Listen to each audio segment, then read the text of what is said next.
Jadi saya pribadi, saya menolak hal itu.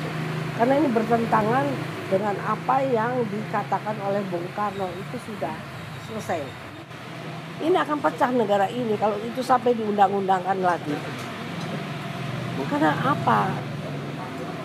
Kalau gitu kita artinya mengkhianati para pendiri bangsa, terutama pemikiran Soekarno tentang sebagai the founding father, sebagai pendiri bangsa ini. Gitu loh. Udah jelas kok, landasan operasional kita, struktural kita itu Undang Dasar 45. Untuk buat apa dibikin undang-undang lagi gitu loh. Jadi solusinya yang paling tepat, kita harus kembalikan kembali Undang-Undang Dasar 45 kita itu. Turun Jokowi sekarang juga. Turun Jokowi sekarang juga.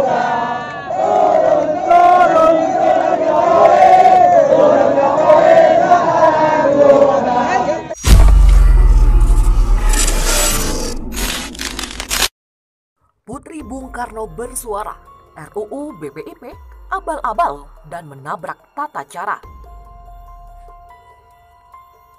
DPR menolak RUU haluan ideologi Pancasila atau HIP yang sebelumnya ditolak berbagai kalangan, terutama kalangan agamawan yang khawatir bila diundang.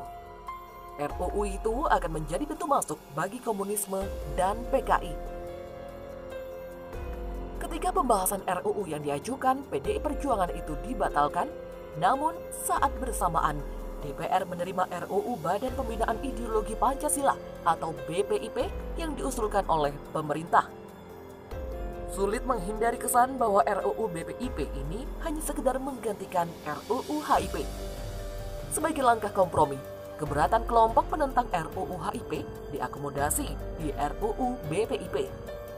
TAP MPRS nomor 25/MPRS/1966 yang melarang ideologi komunisme dimasukkan sebagai pertimbangan dalam RUU ini. Lalu, istilah Trisila dan Ekasila yang ada di RUU HIP tidak lagi dicantumkan di dalam RUU BPIP. Skenario membatalkan RUU HIP dan menerima RUU BPIP ini di sisi lain menimbulkan persoalan baru. Pendiri Yayasan Pendidikan Soekarno, Rahmawati Soekarno Putri berpendapat RUU BPIP ini adalah langkah abal-abal yang menabrak tata cara penyusunan undang-undang. Menurut Putri Bung Karno ini, RUU BPIP adalah pesanan politik khusus untuk memberikan landasan hukum yang lebih kuat bagi BPIP yang didirikan oleh Presiden Joko Widodo melalui penetapan Presiden nomor 7 tahun 2018. Menurut Rahmawati, seharusnya undang-undang disusun, baru kemudian lembaga dibentuk sebagai pelaksana dari undang-undang. Dia mencontohkan apa yang dilakukan Presiden SBY di masa lalu saat hendak membentuk Dewan Pertimbangan Presiden. Pemerintah terlebih dahulu mengusulkan RUU, setelah RUU disahkan menjadi undang-undang, baru kemudian lembaga Watimpres dibentuk. Namun, jika melihat RUU BPIP ini adalah abal-abal dan menabrak tata cara. Rama juga mengingatkan bahwa proses pembentukan undang-undang diatur dalam Undang-Undang Nomor 12 Tahun 2011 tentang pembentukan peraturan perundang-undangan. Mekanisme pengajuan dan pembahasan RUU bisa dilihat dalam pasal 16 sampai 23, pasal 43 sampai 51 dan pasal 65 sampai 74. Berdasarkan ketentuan tersebut, proses pembentukan sebuah undang-undang harus dilakukan dalam 6 tahap awal. Pertama, sebuah RUU bisa berasal dari Presiden, DPR, atau DPD. Kedua, RUU yang diajukan oleh Presiden disiapkan oleh Menteri atau pimpinan lembaga terkait. Ketiga, RUU kemudian dimasukkan ke dalam program legislasi nasional atau prolegnas oleh Badan Legislasi DPR untuk jangka waktu 5 tahun. Selanjutnya, keempat, RUU yang diajukan harus dilengkapi dengan naskah akademik kecuali untuk RUU Anggaran Pendapatan dan Belanja Negara, RUU Penetapan Peraturan Pemerintah Pengganti Undang-Undang atau Perpu menjadi Undang-Undang, serta RUU Pencabutan Undang-Undang atau Pencabutan Perpu. Kelima, pimpinan DPR mengumumkan adanya usulan RUU yang masuk dan membagikan ke seluruh anggota Dewan dalam sebuah rapat paripurna. Dan terakhir yang keenam, di rapat paripurna berikutnya diputuskan apakah sebuah RUU disetujui dengan perubahan atau ditolak untuk pembahasan lebih lanjut. Ketua Badan Legislasi atau Balik DPR, Supratman Andi Adgas, mengatakan DPR memiliki mekanisme dalam penarikan rancangan undang-undang atau RUU dari Program Legislasi Nasional atau Prolegnas Prioritas 2020.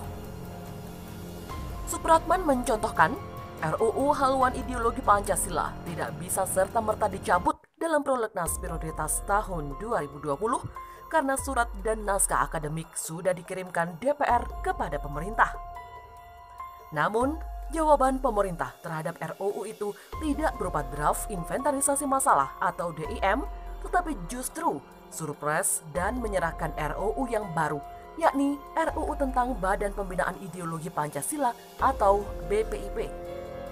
Ternyata pemerintah mengirimkan surpres dan baru pertama kali terjadi juga dalam sejarah pembentukan RUU, pemerintah mengirimkan surpres, tetapi juga sekaligus mengajukan draft RUU yang baru. Demikian kata Supratman dalam diskusi bertajuk Habis RUU HIP, terbitlah RUU BPIP secara virtual Sabtu. Oleh karenanya, penarikan RUU HIP yang masuk dalam Prolegnas Prioritas harus diputuskan dalam tingkat Badan Musyawarah atau BAMUS. Namun, lantaran DPR sudah memasuki reses, maka seluruh mekanisme dilakukan pada masa sidang kelima mendatang. Lebih lanjut, Supratman mengatakan, yang paling penting saat ini adalah tuntutan publik terakomodir dengan diserahkannya RUU tentang BPIP oleh pemerintah yang hanya mengatur tentang kelembagaan.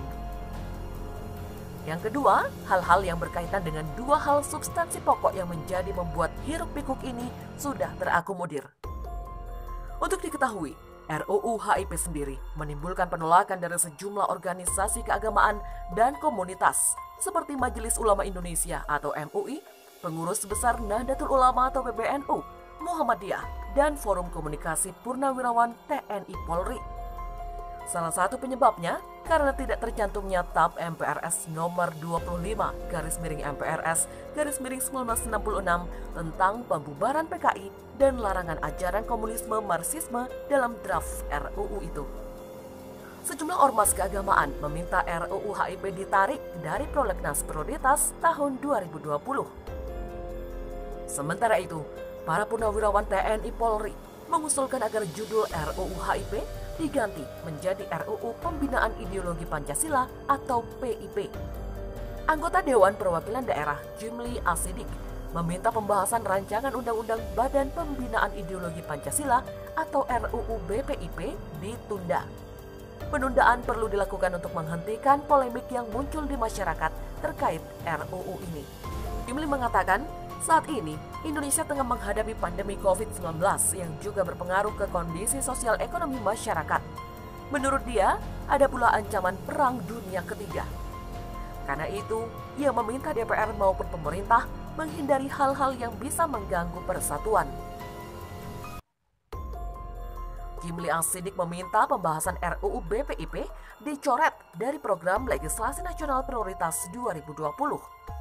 Menurutnya, penggantian nama dari RUU Haluan Ideologi Pancasila atau RUU HIP ke RUU BPIP tidak akan meredam polemik yang terlanjur terjadi di masyarakat. Isunya sudah melebar kemana-mana, maka harus ada keputusan politik untuk mencoret dari prioritas 2020, lalu diperbaiki dan dimuat lagi pada prioritas 2021 dengan judul yang baru. Jimli mengatakan sebaiknya pembahasan RUU BPIP ditunda sampai tahun 2021 mendatang, sembari mengubah substansi rancangan aturan. Ia menyarankan undang-undang lebih baik berisi mengenai strategi pembinaan ideologi Pancasila di masyarakat. Pengaturan mengenai lembaga yang melakukan pembinaan itu cukup diatur di peraturan Presiden. Ketika pembahasan RUU yang diajukan PDI Perjuangan itu dibatalkan, namun saat bersamaan DPR menerima RUU Badan Pembinaan Ideologi Pancasila atau BPIP yang diusulkan oleh pemerintah. Sulit menghindari kesan bahwa RUU BPIP ini hanya sekedar menggantikan RUU HIP. Sebagai langkah kompromi, keberatan kelompok penentang RUU HIP diakomodasi di RUU BPIP. TAP MPRS nomor 25/MPRS/1966 yang melarang ideologi komunisme dimasukkan sebagai pertimbangan dalam RUU ini. Lalu, istilah Trisila dan Ekasila yang ada di RUU HIP tidak lagi dicantumkan di dalam RUU BPIP. Skenario membatalkan RUU HIP dan menerima RUU BPIP ini di sisi lain menimbulkan persoalan baru. Pendiri Yayasan Pendidikan Soekarno, Rahmawati Soekarno Putri berpendapat RUU BPIP ini adalah langkah abal-abal yang menabrak tata cara penyusunan undang-undang.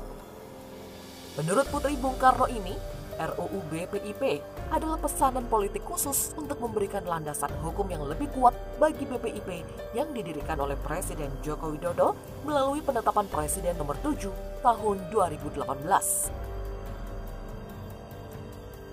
Menurut Rahmawati, seharusnya undang-undang disusun, baru kemudian lembaga dibentuk sebagai pelaksana dari undang-undang. Dia mencontohkan apa yang dilakukan Presiden SBY di masa lalu saat hendak membentuk Dewan Pertimbangan Presiden. Pemerintah terlebih dahulu mengusulkan RUU, setelah RUU disahkan menjadi undang-undang, baru kemudian lembaga Watimpres dibentuk. Namun, jika melihat RUU BPIP ini adalah abal-abal dan menabrak tata cara. Rahma juga mengingatkan bahwa proses pembentukan undang-undang diatur dalam Undang-Undang Nomor 12 Tahun 2011 tentang pembentukan peraturan perundang-undangan. Mekanisme pengajuan dan pembahasan RUU bisa dilihat dalam pasal 16 sampai 23.